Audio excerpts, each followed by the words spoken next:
Jean-Philippe, bonjour. En fait, on a une question à te poser aujourd'hui parce que très souvent, les internautes se demandent pourquoi est-ce qu'un escalier grince. Alors pourquoi un escalier grince? En fait, le grincement, il est quasiment tout le temps dû au frottement de deux pièces de bois qui se frottent l'une sur l'autre. D'accord? Donc, souvent, dans un escalier comme celui-ci qu'on voit avec un limon et des marches et contre-marches, les contre-marches viennent ce qu'on appellera une rainure qui est faite sous la marche, et donc la contre-marche vient dedans, et ça nous fait un frottement. Quand je monte sur la marche va avoir tendance à fléchir, d'accord? Et donc ce fléchissement va créer souvent un frottement sur la contre-marche, et c'est ce frottement qui génère le grincement. Et c'est souvent accentué parce que très souvent, les marches sont sous-dimensionnées.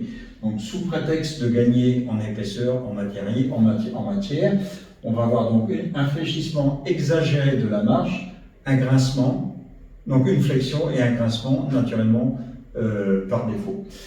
Donc la solution, ce sera soit d'épaissir le matériau, ou soit de faire comme on a cet exemple ici, c'est qu'on n'a en fait aucun élément bois qui se touche. On va avoir une fixation dans le mur avec des goujons et des coussinets, donc on a une cohésion souple et on n'a pas de frottement de bois sur bois.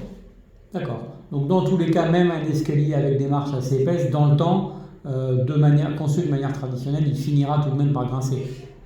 Ou alors, il faut bien gérer cet assemblage de marches et de contre-marches en laissant du jeu. D'accord. Super, bah écoute, merci pour ces précisions.